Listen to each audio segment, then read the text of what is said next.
He goes up against a dark organization that exploits superhumans for their dirty work. With no parents and no wife, he has nothing to lose. He tries to live a mundane life to stay off the guild's radar, but once they discover his insane potential and his refusal to serve, they issue an execution order. Now every superhuman and even vampires are sent to kill him. Can he survive when the entire superhuman world turns against him? Let's find out. The story starts in a motel where a woman tells the vampire about the tight security, but a portal opens near her head and something strikes her dead. The vampires panic, wondering where it came from, but they don't know about the real cause behind it. To understand who this guy is, let's go back 1 month. He's in the custody of a guild suspected of being involved in the fitness center attack. At first, he thinks it's a prank, but when the agents reveal he's a mage, he's shocked. Then the agent asks him what happened that morning. His name is Wells, who recalls a strange encounter at her mother's cemetery. A man who gave off a creepy vibe, but Wells can somehow see people with different energy. When the man leaves, a sharp migraine hits, reminding him of the strange events surrounding him. He tries to live normally, but strange things keep haunting him. The gym owner, Shay, gives off a chillin' vibe. A shadowy figure looms behind him every time they meet.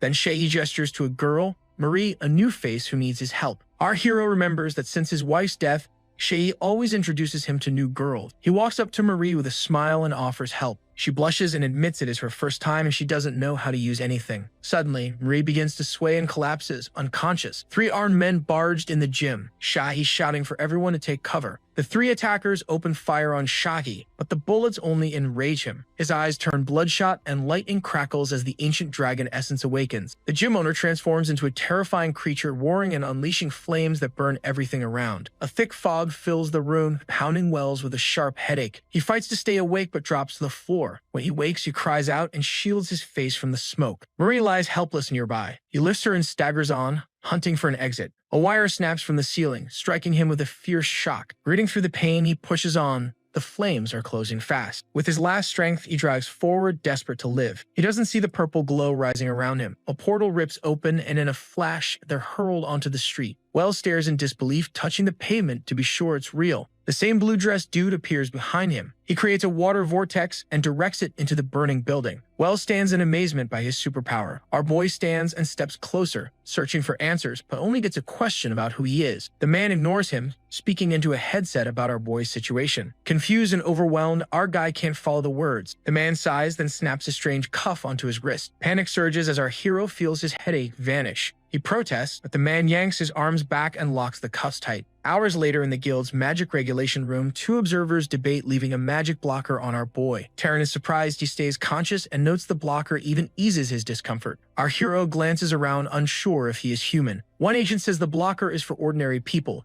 yet he stayed awake and used unknown magic to survive. Terran recalls a 30-year-old mage from a common family, while his colleague avoids looking further. After their talk, one agent faces our boy.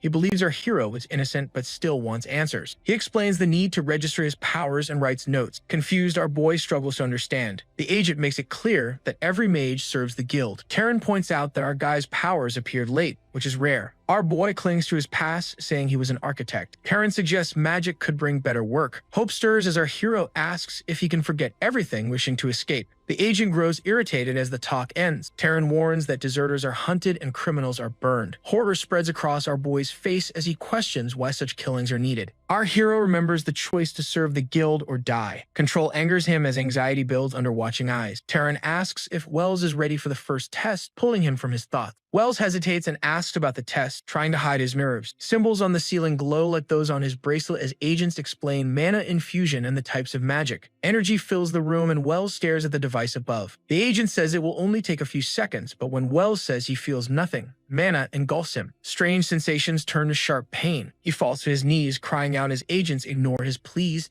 telling him it will end soon. Panic takes hold as he shouts in fear, while mana floods his body. Wells wakes weak and unsteady. Terran asks how he feels, but Wells only clutches his head, sensing something is wrong. The guild representative speaks of a magic mark, and Wells sees a strange tattoo on his wrist. Cold sweat runs down as he realizes he is trapped by people who care nothing for his freedom. Terran remarks on the rarity of space mages and the need for a mentor, which will raise the cost. Wells quietly calls them dishonest and glares in annoyance. As Wells rises, he wonders if he can return home before the changes begin. He then notices another man. Terran introduces Agent Sen, who will escort him for the week before distribution. Wells offers a handshake to be polite, but Sen ignores him and stays on his phone, which irritates Wells. Still holding out his hand, Wells thinks of his spatial powers and tries to start a conversation during a car ride. Sen finally looks up and says Wells will work in the transportation department since spatial magic is peaceful. He mentions being a pyromancer and aeromancer, then returns to his phone. When Wells asks about the guild, Sen explains they fight criminal mages and guard the 6 portals linking Earth to other worlds. Surprised, Wells listens as Sen tells how portals bring mana to the planet and why the guild protects them. He describes creatures like vampires, werewolves, and fairies, highlighting dragonborn and sea monsters. When Wells reacts to the number of worlds, Sen quickly notes the empty 6th portal. As they drive, Wells rejects Sen's words and feels each one deepen his doubt. The cool evening air greets them at a plain apartment building. Inside, an agent gives Wells a laptop filled with key knowledge of magic. He studies a strange symbol on its surface while Sen explains they will return to Eastern headquarters the next day. After stressing the importance of their task, the agent leaves the room. Wells studies the basics of magical energy, dividing it into mana and vis. Mana is an unseen ocean surrounding the earth that fuels mages, while vis is the inner energy that reflects each spellcaster's traits and strength. Wells feels tired and sad as he thinks about being behind other students who learned magic from childhood. He sighs, leans back, then lets his determination drive him to practice simple spells. He picks a pen for his first experiment and focuses hard. Mana glows around his fingers,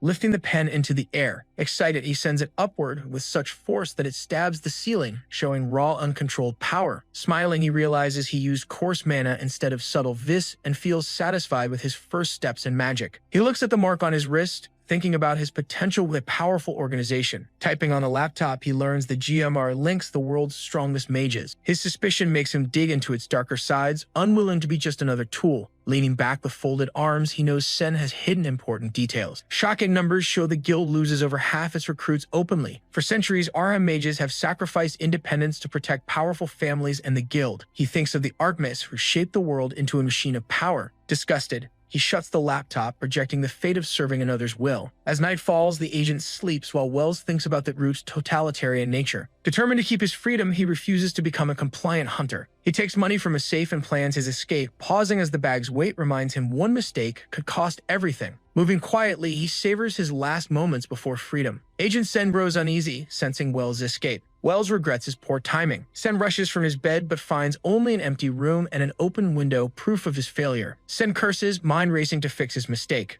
A green glow flares from the search ball in his hand, marking the start of a relentless chase. Driven by survival, Wells runs faster and tries to blend into the crowd because he fears Sen's speed and imagines the worst, that he can fly. His fear proves true as Sen shoots into the air and Wells realizes he cannot outrun such ability. Sen soars through the sky, demanding a reason for Wells' reckless act. The idea of him turning into a criminal mage and drawing the attention of a dangerous agent fills Sen with anger. He knows that people are even stronger than him in the guild. Looking down at the crowd, searching for our boy, he says maybe he should call it in. If Wells really is trying to flee, Agent Terran would want to know. But then he becomes concerned because his image will be affected if Terran knows that he let Wells escape. So he shoots down, planning to find our boy on his own. Just then, he speedily passes and reaches our boy, who was walking, and glares at him as he finds our boy. Our hero fears this dude reaches faster than he thought. He goes to Wesley's farm and tells the driver to take the back roads. He knows that commercial planes are also trackable, and with a little money, he can hitch a ride on a crop duster. It is not fast, but by early morning, he should be far out in the middle of nowhere. He has new clothes, but that does not hide him forever. He needs a whole new look to stay undetectable, so he cuts his hair to change his hairstyle and even dyes it black. Now, all that is left is paperwork. Mages need mundane IDs, and if our boy finds a magical pawn shop, he can probably get one. A goblin meets him in a pawn shop, and he grabs an ID for just 2,000. Then he remembers how he cannot even be detected for 30 years by Gar, and he feels confident that he can do it again, if it means keeping his freedom. Back in the guild, Sen reports his negligence. He says they are here for one night, so he seals the door with spells but never expects the boy to jump out of a window. Agent John remarks that he senses no magic and concludes the boy simply slipped away. The guild member grows angry and insists that Archmage Duval will not accept this since he planned to tutor the boy tomorrow. Agent John responds that if the kid knew that, he does not blame him for running. The guild member replies that he is glad John finds it funny and declares that John can be the one to tell Duval. John gulps and sweats at the thought. At the Archmage's place, she is furious and pins Agent John against a wall. He barely manages to say that every available body is searching for the boy, but she ignores him even though he mentions asking vampires and shifters for help. John says that with how hard spatial magic is to learn, Maybe Wells chose to live a normal, mundane life. The Archmage repeats the words normal, mundane life with scorn and declares that nobody turns away from magic. To her, he is not a mundane but a rogue mage. She slams John to the ground. Shivering, he agrees to continue his research. She warns that for his sake and for Wells he must find him soon, otherwise she will use her own resources. If Callum Wells has truly gone rogue, then he will be captured and executed at once. The scene shifts to a small Midwest town where a sheriff and a woman stand before a house. Our hero arrives to view the property. The sheriff says it belongs to her daughter Jessica and introduces himself as Sheriff Arthur. Our hero gives his name as Chase Hall. The sheriff grows quiet as they shake hands. Our boy tours the house and says it is nice and quiet, that fixing it up might keep him busy, trying to act cool like any normal renter. Jessica says he looks too young to be retired. He answers that he is not retired, just on a health break, early vacation included. She admits the property has been hard to sell with so few buyers around. He grins and says that only makes the deal sweeter for him. The next day, he thinks he has funds to cover the house for only 2 years, but pushes the worry aside. His goal now is to master magic. He studies his papers and tells himself that if he fails, the guild will catch him again. The notes insist space mages are limited to portals and minor tricks, yet he refuses to believe it. Studying space feels impossible without Archmage Duval,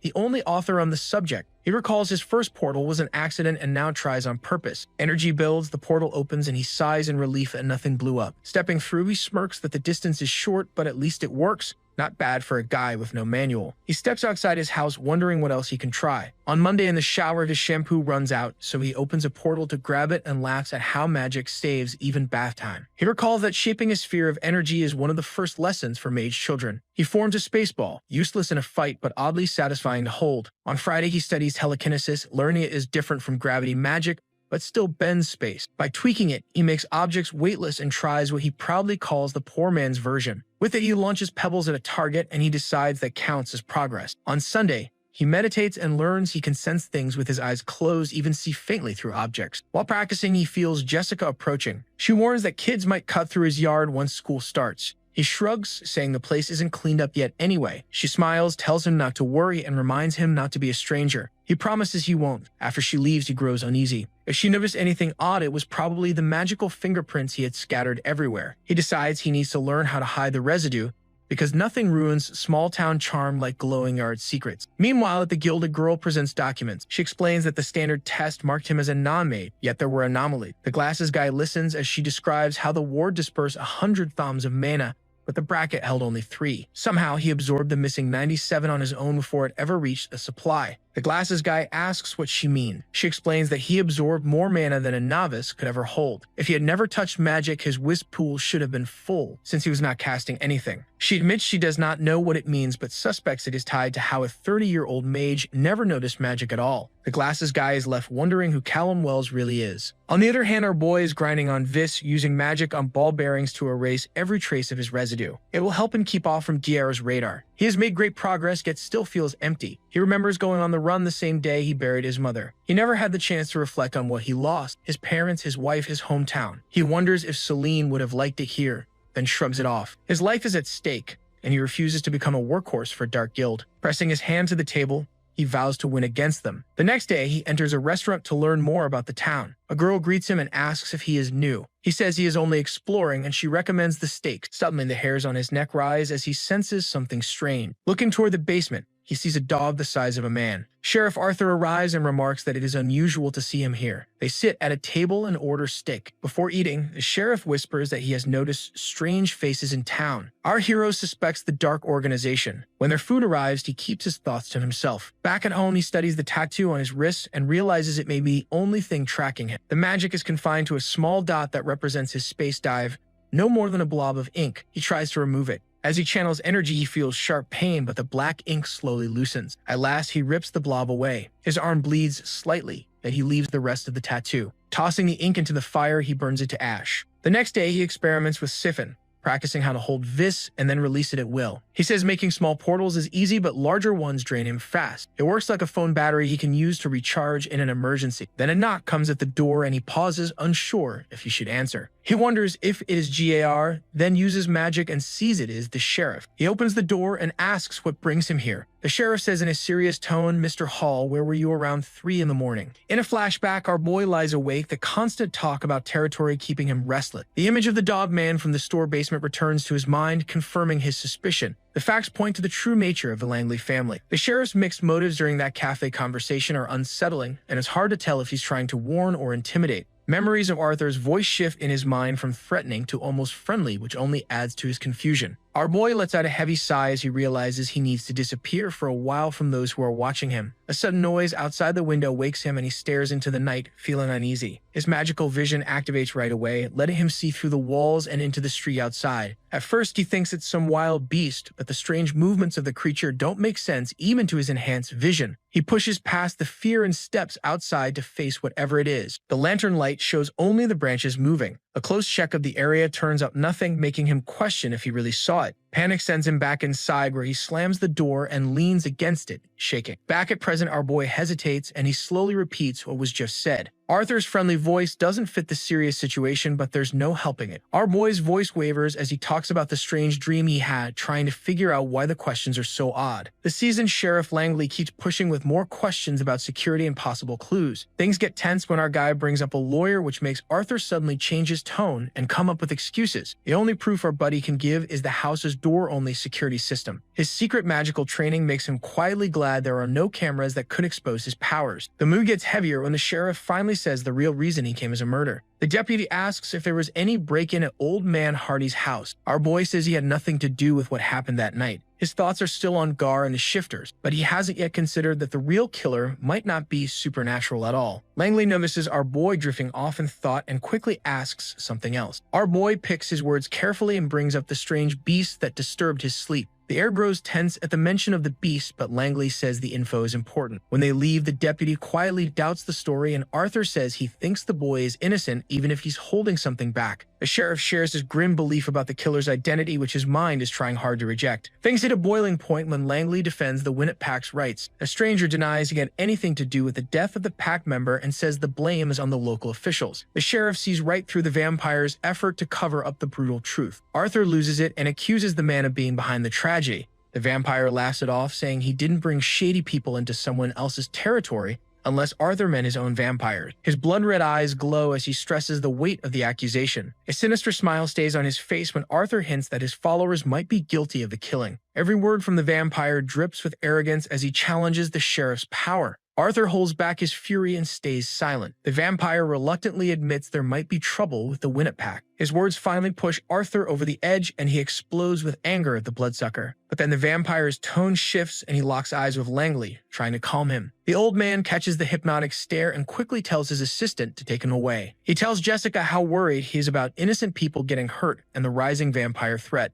Langley's age shows as he tries to prove he still has the fire. Alpha Chester's firm voice cuts through the tension, ending the sheriff's rant. Chester talks about how the guild protects vampires and the limited help given to the wool. Langley's instincts tell him there's more going on than just vampires moving in. Arthur feels lost as he realizes he might be the vampire's target too, and it's clear no one really understands the whole picture. Things get even more serious when his contact mentions similar cases in other cities. Langley feels powerless against those who break the rules of the GMR, even if there's still a chance to take them down if evidence shows up. The sheriff suddenly connects the cryptic hint to his new neighbor, and a deep worry starts to grow for the boy's safety. Our boy carefully examines the bearings of different sizes and mentally calculates the finances while setting aside a significant portion for emergency. Recent events with murder and werewolves turn him paranoid, so he squints suspiciously at every random customer. Gloomy thoughts of a possible escape from Winnet torment his mind, especially since he has spent a lot on home improvements. He hopes that profit from selling enchanted items through magical forums will be his saving straw. The insurmountable constraints he struggles with for several days turn a simple idea into a complex puzzle. Mandatory registration in the short-lived bearing Char makes the idea of selling it pointless and dangerous. The thought of fortifying the house with protective barriers seizes his mind and urges him to act immediately. His attempts to enchant the walls with a gravity shield against bullets turn out to be futile. The spells never last longer than a minute. He lacks access to advanced spatial magic techniques, which Archmage Duval jealously guards, and that severely limits his possibilities. A sharp sense of helplessness encompasses him as he feels forced to reinvent magical foundations as if creating wheels from scratch. A shrewd smile from the gun store clerk accompanies the question about safety precautions when he places a small box on the register. He explains the purchase by mentioning disturbing incidents in the city while he pays for the goods. His paranoia about a guild possibly waiting around every corner increases his inner tension. His gaze slides over the hanging weapons as he assesses the effectiveness of the bullets against supernatural creatures. A philosophical phrase about the need for practical experience escapes his lips as he studies the balance and characteristics of the weapon he chooses. Suspicion flares in his mind when he notices Clara and Jessica's unusual choice of tools from the Langley family. His sudden appearance behind the girls' backs gives them a startled reaction. An awkward apology follows with a question about the recent murder. Jessica's mournful words about churchgoer Jones sound quiet and lifeless. Confusion reflects on the young mage's face as he realizes there's another victim besides James Hardy. The shocking news of Miss Joan Gruber's death comes in a whisper from the sheriff's daughter. He can barely get the phrase out that he's been busy all day and his mind is already spinning with thoughts of a possible serial killer. The girls consider temporarily closing the cafe until the dangerous situation is resolved. His sincere offer to help brings smiles to the haggard faces of the Langley family and words of gratitude. Our hero introduces himself as Chase Hall and tries to lighten the oppressive atmosphere. He returns home at a brisk pace and anxious thoughts of a serial killer who can elude even werewolves' supernatural flair make him check his newly acquired weapon. He is aware of Langley's loyalty to the town and the grim realization that 2 consecutive nightly deaths might force a call to the guild weighs on his mind, so he prepares. The disturbing pattern of murders near his dwelling suggests a new victim may appear that night. His mind highlights 2 major threats to existence and both require preparation. The first danger comes from a mysterious killer with supernatural powers beyond the reach of law enforcement. The second worry is the imminent arrival of guild agents who may try to circumvent his interests. Realizing his vulnerability prompts him to set up signal barriers around the house infused with pure mana that can alert him to outside activity. Our boy packs a travel bag with essentials, and the enchanted rope bearing around his neck is meant to be a source of magical support. He carefully inspects and prepares his weapons while mentally repeating his escape plan at the first sign of the guild. The 3 packed bags behind his back symbolize the possible loss of his settled home. Despite his regret, he believes safety is more important. Satisfaction reflects on his face as he feels the radius of spatial perception expand so he can observe what's happening in the city if he concentrates. Magical vision picks up Jessica's silhouette as she bears night watch outside the empty cafe. Clara's figure flickers in the shadows as she heads to the store and a focused sheriff can be seen in his office. Fatigue slowly overtakes Chase and he settles into his chair with his weapon ready for a long night's vigil. He drifts into sleep and only the morning roar of an engine breaks the silence outside the house, catching the dozing mage off guard. Magical vision picks up Jessica running desperately to the door and calling his name. An uneasy feeling of foreboding sweeps over him at the sight of the confused woman and he blames himself for a possible tragedy. Before she says anything, the hero thinks about the need to use mana more carefully, but quickly asks what happened. Desperation shows in her hysterical scream as she begs for help.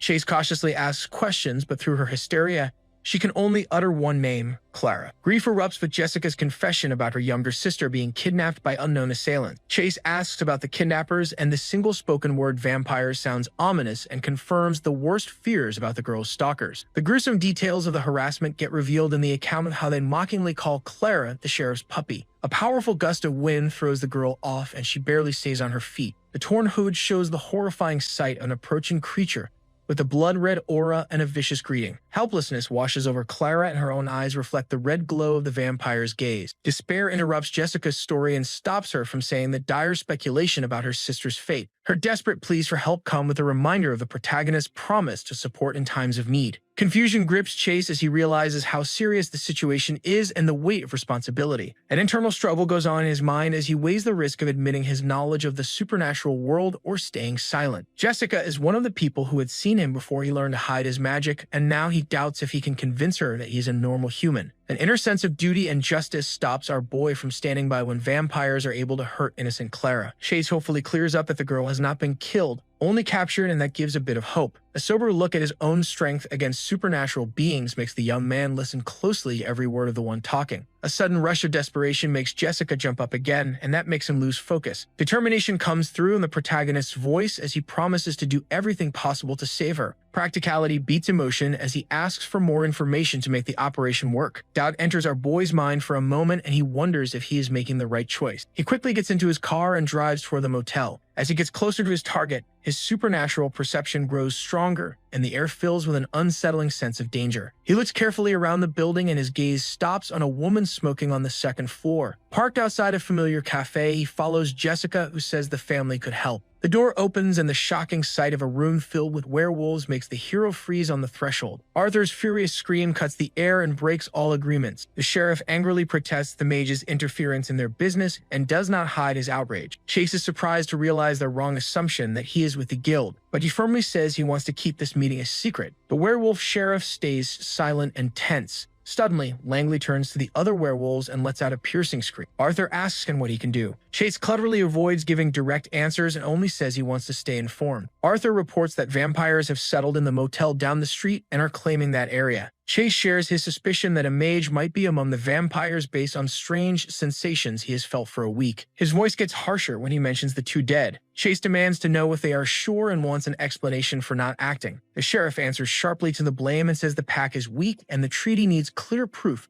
before attacking other creatures. Fury fills the werewolf as he talks about their helplessness and the guild's rules tying their hands instead of keeping balance. Our boy shows genuine surprise when he hears about a mysterious deal. His voice sounds angry as he points out how absurd it is that vampires are killing humans while werewolves follow guild rule. He activates his mana sense and scans the motel walls and finds Clara tied up and watched by 3 criminals. He listens to the ridiculous talk about her joining them willingly. The girl's uncle explodes with rage and strongly denies the idea that his niece would ever leave on her own. Our boy asks a calm but sharp question about what they plan to do next, and the people in the room tense up. The werewolves' plan is simple: to free Clara, call Alpha Chester for backup, and get the vampires out of Winnet. There is real curiosity in Chase's voice when he asks about ways to destroy vampires. Arthur tells him about a weapon made of mordite, but the werewolves do not have it. But hitting the brain or heart is a reliable way to truly get rid of the bloodsucker. Next comes the question about how well firearms work. The vampires are so fast that hitting them is very hard and requires serious skill. A serious and urgent tone in our boy's voice makes Langley stiffen as he picks up on a hidden meaning. Jessica carefully asks for help. The protagonist confidently promises to bring Clara back but says he needs some items. The protagonist is looking around the prisoner cell with a questioning look while the sheriff awkwardly says this is the only choice and reminds him there's no time. Chase gives a confident 10-minute limit to get ready. The sheriff's strict voice cuts it down to 5 minutes, then the old man heads straight for the exit. As he gets back to prepping, the young man starts thinking about why he's even doing something this risky. He feels the weight of messing up along with the guild getting angry, the werewolves getting mad, and the vampires getting pissed. Any of it could blow up badly. He can't shake the image of Clara looking exhausted and chained up on that gross floor. He decides again that he's not going to sit back and watch and says to himself that staying out of it just isn't an option. One of the vampires is surprised the werewolves are so quiet, and the mage woman talks about how her watchers are still doing their thing. All of a sudden, a portal pops up right next to the woman's face. The vampires totally freak out when they realize they're being hit by a werewolf attack right in their own hideout. The protagonist mutters quietly one under his breath. He's been thinking a lot about weird ways to use portals, teleporting, and mana sensing, so he keeps looking into what these spells can really do. He's always thought the guild was wrong to treat spatial magic like it's not for fighting,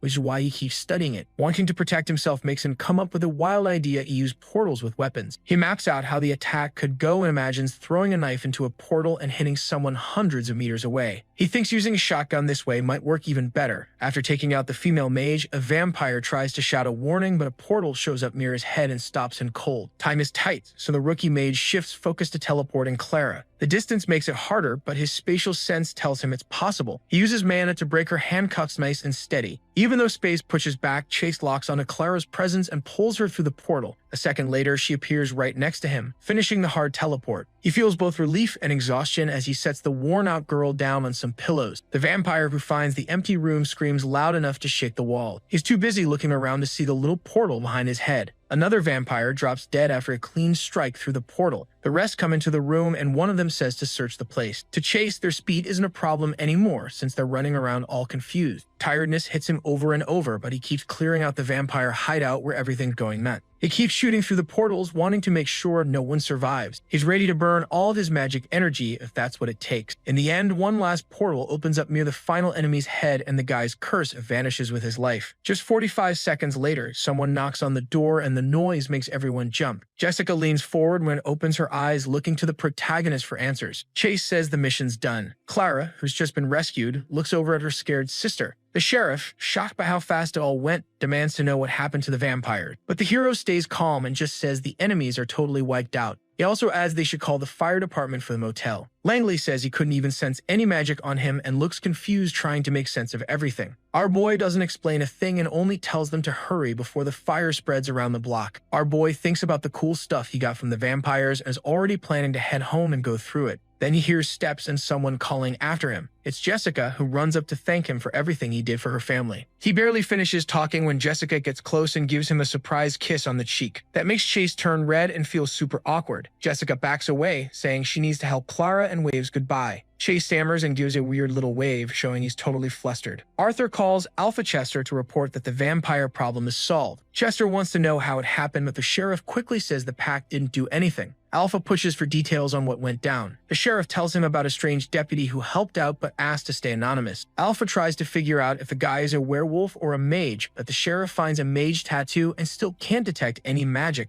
which makes him even more confused. Langley says he thinks the rest of the vampires won't be happy with what happened, and he's probably right. Still, it's clear that if the story checks out, then the enemies can't really do anything. The old man says they all owe this mystery guy their safety. Alpha asks who this guy is, but no one has an answer. His last message is clear and sounds like a command from Alpha Chester to keep watching that strange new ally. He stood under the shower for half an hour, cold water pounding against him yet the filth clung. The creature's twisted faces replayed in his mind, each image a reminder that those murders weren't just brutal, they were unforgivable. Convincing himself the victims were monsters did nothing to quiet his guilt. The frightening ease with which he'd slaughtered the gang left him questioning the true depth of his magic. For the first time, he wondered if his power was more curse than gift. The guild's rules gnawed at him as if portals shimmered in his palm. The frustrated fist, he shattered it, rejecting laws that could endanger Clara. In the mirror, his reflection stared back, silently demanding an answer to the war raging inside him. Thoughts of burned evidence and the destroyed motel mixed with fears of being exposed by the Langley family. His angry gesture showed how frustrated he was with his own mistakes. The bitter regret of not being able to keep Jessica in the dark gnawed at Chase's mind. A heavy sigh left him as he realized moving from the place he loved in Winnet was now unavoidable. The sheriff entered the cafe, casually asking about guests, but warning gesture to the basement,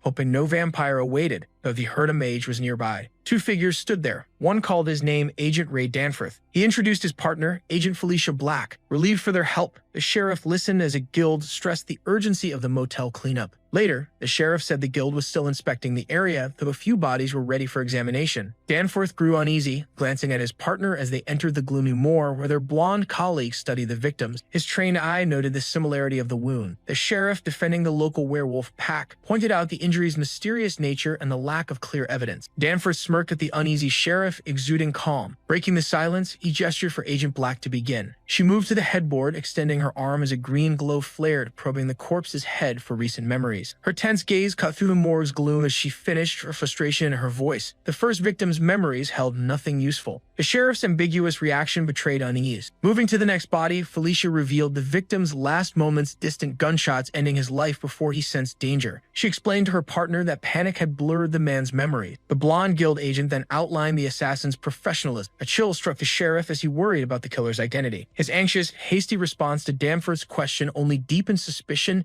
and Danforth's sharp gaze caught the secrets the sheriff was trying to hide. The guild agent wasn't hiding his plans to stick around for a while, emphasizing the serious threat from the unknown vampire killer. The sheriff's overly friendly offer to find the agent a place to stay was just a cover for his rising anxiety. But Danforth had other ideas. If Langley was right, they should probably hit up some locals with questions. He tuned into what his buddy was saying, weighing their options and sensing the gravity of the situation. After ruling out any involvement from his pack, the first option felt pretty grim. Tracking down a complete stranger seemed like a real challenge. The second option, suggested with a knowing gesture, hinted that a local might have a hand in all this, possibly stirred up by the vampires. He was desperate to uphold the town's reputation and outright deny the idea of facing those creatures alone. The agent's serious tone and the looks exchanged with his partner signaled the start of a different investigation. Left alone with his heavy thoughts, Langley tried to keep it together, masking his intentions with a formal nod. Disappointment tinged the young guy's voice as he looked over the spoils from the vampire's lair, haphazardly tossed into a battered bag. Going through the usual stuff, guns, cash, and some curious hard drives, he found nothing magical about the captured gun, confirming it was just a standard piece. But the ammo caught his interest. It was made up of silverite, Mordite and Korite, a deadly combo he remembered discussing in forums about their effectiveness against supernatural threats. Excitement flooded him as he thought about those discussions, but then something unusual at the bottom of the bag pulled him away from the ammo. The ceramic slabs grabbed his attention, hinting at some hidden secrets. He carefully examined the weird artifacts, deciding to hold off on figuring them out for now, thinking they might link to some ancient text. The stash of cash and gold bars made him wonder about their actual worth. He knew that a solid financial cushion would come in handy for whatever came next, especially if things got dicey. Those grim thoughts about possibly having to flee made him realize how important savings were, especially after his bad experiences with ordinary magical items. The mysterious ceramic plates continued to intrigue him, suggesting they came from somewhere way beyond the usual provincial areas. Suddenly, a loud noise from the street yanked him from his thoughts and sent a wave of panic through him about being discovered. Our protagonist thinks that he cannot let anyone see the things he has hidden, yet before he can dwell on the thought, a knock echoes on his door. When he opens it, Jessica and Clara appear, and he greets them with concern, asking if everything is fine. Jessica explains that they were not sure if he had been home,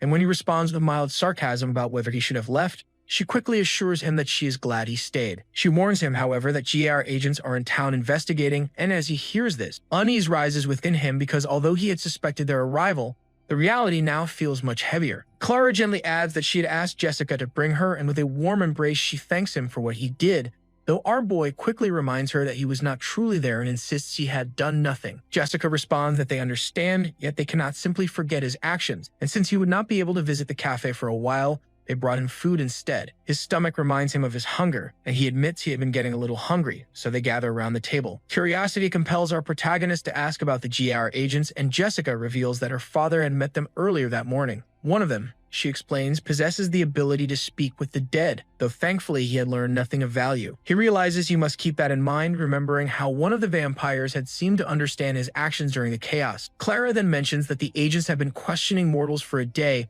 but with the evidence destroyed in the fire, she doubts they will find anything. Our MC thanks them for sharing what they know, and Jessica adds that Alpha Chester fears our hero's help may eventually demand a price the pack cannot afford. He reacts with surprise to the name, and Clara clarifies that the sheriff himself is Alpha Chester, who answers to the Alpha of the Midwest. Helping them, she explains, indirectly meant helping him as well, though he assures them that he sought no reward. Clara presses further, wondering if he intends to call in a debt, yet our boy dismisses the idea entirely, saying he would prefer never to speak of it again. Amused, Clara chuckles and promises that their lips are sealed. The scene shifts to the investigation where Agent Danforth stands near the gentleman, asking if anything of interest has been uncovered. His partner explains that she has found a magical signature, though she doubts its usefulness, and Danforth immediately deduces that the vampires had likely been accompanied by an air mage. She agrees, noting no other significant traces. Flipping through reports, she lists what the vampire nest had supposedly kept, though the place has clearly been ransacked. Danforth remarks that the Minneapolis Vampire Council will be furious and instructs Felicia to put out a watch for the stolen items, predicting they will resurface when fenced. Felicia nods, though Danforth admits he finds the fire suspicious since the pack could have arranged a supernatural cleanup rather than allowing mundane to arrive first. She replies that the pack denies involvement, but Danforth remains unconvinced, believing everyone is hiding something. Felicia teases him, saying that as a vast drop he should be able to hear anything within a mile radius, but Danforth conjures a surge of green energy and insists he hears plenty, though nothing of value to this case. Strangely, there's far less gossip about the incident than expected. Felicia suggests she would force answers, but Danforth prefers civility for now, wishing to avoid Alpha Langley's wrath. As they step forward, he suggests wrapping up the interviews, and she checks the list to see who remain. Their next subject is a 30-year-old man named Chase Hall. They soon arrive at his door and knock, and when our boy opens it, Agent Danforth introduces himself and Felicia Black as FBI investigators. At once, our hero feels the weight of magic radiating from them, and when Danforth explains that they are looking into the fire at the motel, he resists, remarking that such questions might require a lawyer. Felicia snaps impatiently, warning him that he does not want a lawyer, and he panics, interpreting the words as a threat. Danforth steadies the moment and asks if the sheriff has spoken to him about the vampires in Winnet, but our protagonist feigns ignorance, insisting he does not understand. Felicia grows harsher, pressing him to reveal what he knows about the fire, yet our make maintains that all he knows is what he heard on the news. After a tense pause, Danforth decides to end the interview, remarking that they will be on their way, though he notices Felicia had been attempting to activate some sort of magic during their exchange. As they leave, Danforth delivers one final warning. Chase Hall is not to leave the jurisdiction, for he is now considered a person of interest in the case. Left alone, our boy exhales and reflects with unease that the encounter was far too close. As soon as they leave, our boy quickly packs his luggage and thinks that whatever resistance he showed to the agent's magic has only made him more suspicious. He loads everything into his car and drives off, convinced that it is only a matter of time before more GAR agents arrive. He feels regret for leaving Jessica and wishes he could have stayed and win it longer. Yet survival takes precedence. While driving through the back roads, he tells himself that someone will eventually notice his disappearance and that GAR will undoubtedly issue a notice for his arrest. Still, he believes that as long as he avoids the main roads and keeps his spiritual sense sharp, he should remain safe. Not long after, he notices a vehicle for sale and decides it is the perfect opportunity. He stops at the shop, where the shopkeeper greets him politely, but immediately senses something unusual. He recognizes his magical signature, the same as the Langleys, and suspects that he must be a shifter. He asks for a new identification card, explaining that he was told the shopkeeper could provide one. When the man hesitates, Chase places a gold block on the counter, startling him, and calmly adds that he wants to purchase the truck as well. The man snatches up the gold and after some minutes returns with a new identification card and the truck keys, assuring Chase that the papers will serve both mundane and supernatural needs. Chase looks at the name on the card and notices the identity of a professor, thinking that a pair of fake glasses would suit the disguise. When the shopkeeper asks if there is anything else, Chase requests directions to a place where he might find books on magic for an apprentice. The man suggests Pearson's on 5th and Main, but warns that such books are rare due to GR's lockdown on magical knowledge. Chase reflects that this makes sense and resolves to visit the shop tomorrow. As the evening grows late, he wonders if the Langleys have already realized his absence, and guilt gnaws at him for leaving without a word. The sheriff, Jessica, and Clara have shown him nothing but kindness, and he felt an urgent need to get a message to them. Later that night, the shopkeeper is alone counting stock and muttering numbers under his breath when he suddenly notices a blue magical shimmer crawling across the wall. Before he can react, that portal politely addresses him. The shopkeeper panics, demanding to know what is happening, but the magical portal calmly asks if he can deliver a message to the Midwest Alpha. Stunned, the man asks who he is, and the portal replies only that Clara's friend is safe. The scene shifts as the words are repeated to the Alpha himself. The Alpha frowns and warns that they must not attempt to find this man since he is far too dangerous. The messenger agrees, yet the Alpha continues, asking if they had met him before. When they confirm that they were present at the Langley compound during the man's arrival,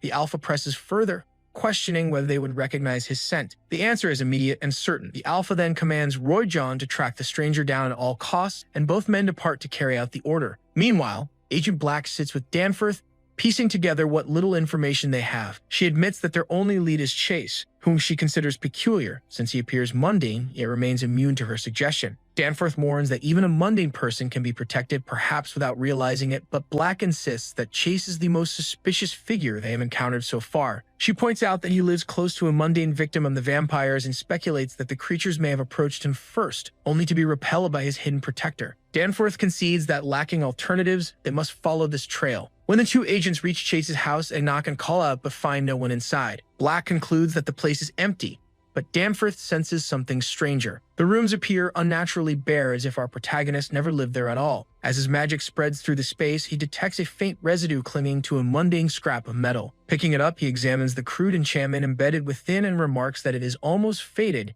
yet undeniably real. Black observes that if he is not a mage, he at least knows one, and she concludes grimly that he will not be returning. She promises to issue a stop and search order for his car, while Danforth studies the enchantment and decides that Alpha Langley must be informed about this unsettling new discovery. Our protagonist slams the brakes and winces. He realizes it's already afternoon. It might be the longest stretch of sleep he has managed in days, yet the weight of exhaustion clings stubbornly to his body, heavier than ever. Stress coils through him like chains, reminding him that every stolen moment of rest is another chance for GAR to close the gap. He forces himself upright, hoping desperately that the shifter hadn't lied about the bookstore, because if he's to survive, he needs that research, and he needs it now. Stepping out of the car, he shuts the door and takes a moment in front of the building. The place looks ancient, and he figures when he's a powerful mage, updating your style probably isn't high on the list. Inside, the air is thick with dust, and while the front shelves look like they're packed with nothing, he catches a faint magical hum from the corner that screams restricted section. His eyes land on an old man mumbling to himself. Chase tosses him a polite greeting, but the guy just keeps grumbling, making it clear he's not exactly the chatty type. He explores the shelves but finds mostly fiction,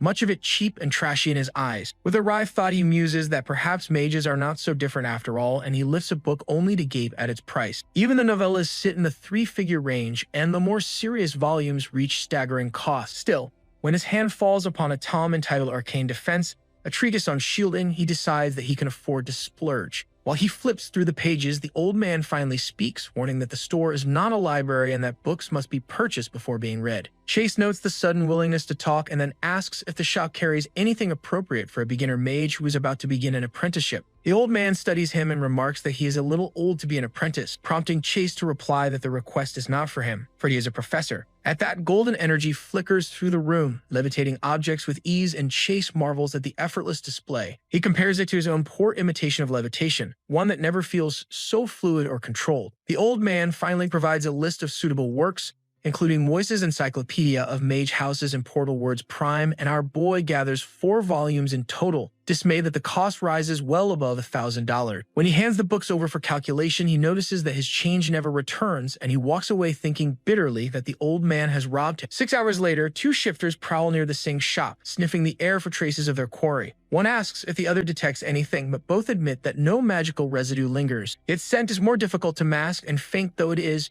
Chase's presence is undeniable. They discuss the possibility of questioning the clerk but decide against it, recognizing the need for discretion. If the Alpha had wanted noise, he would not have dispatched only 2 of them.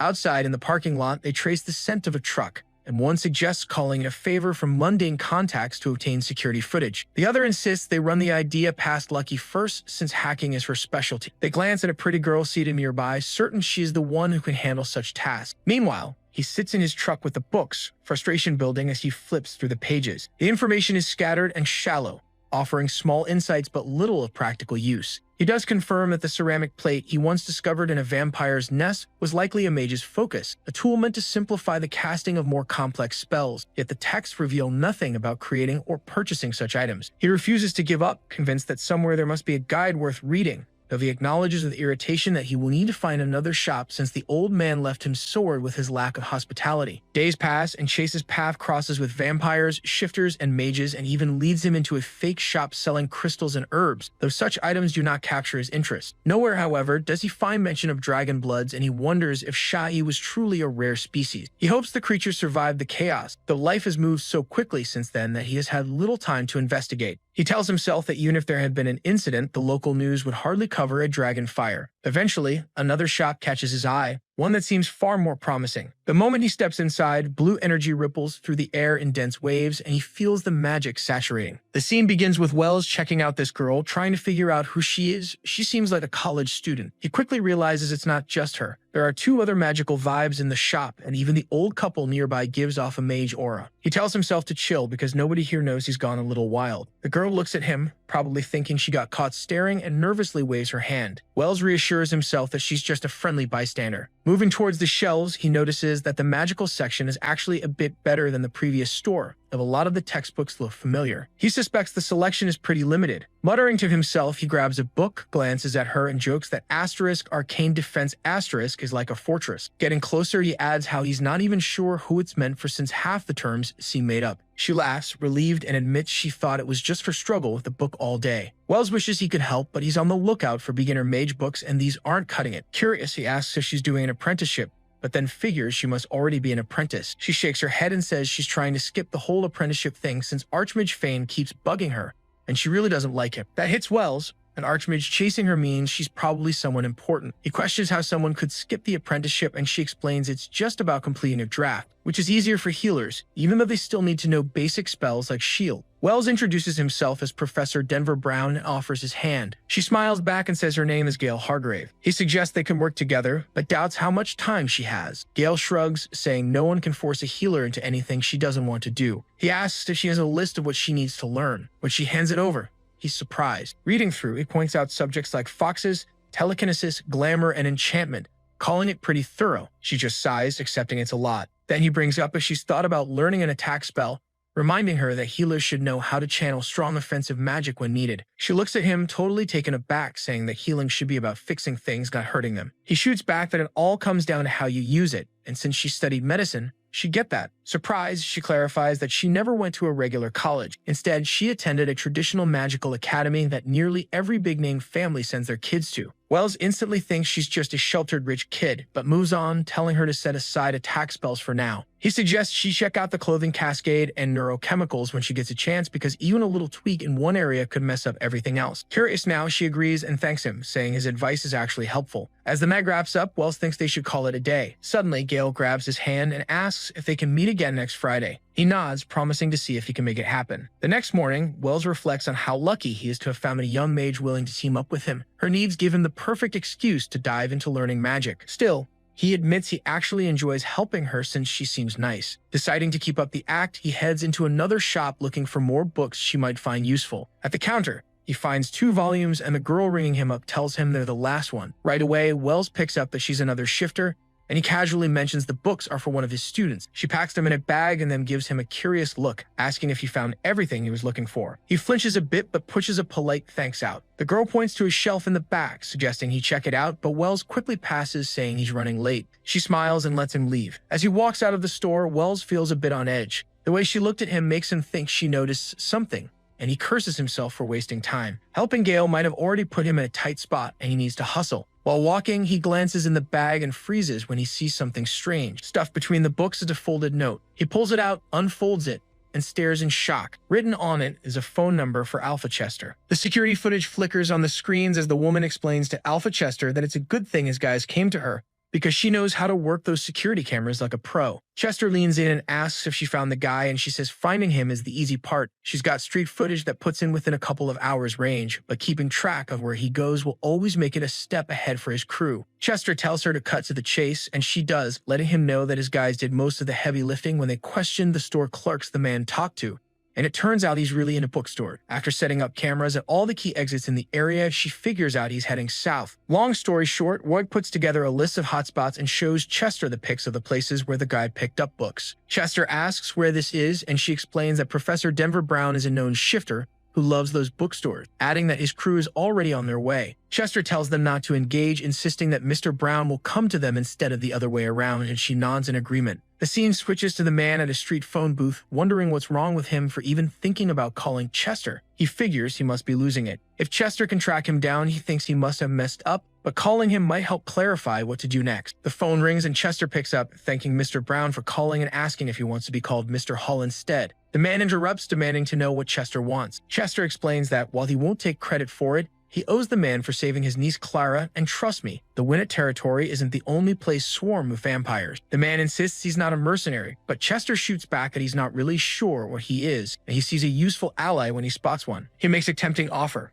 access to all GR records. The guy is taken aback and mentions that cash isn't really the problem, but he could use some info about mages and their secret society. Alpha assures him that he can set up a meeting with a mage expert. When the guy asks about the job, Alpha explains that vampires are targeting 4 shifter towns, and it looks like it's a power play to mess with the guy's influence. The thought of 4 towns makes him flinch, and he admits he's not sure if he can handle another massacre.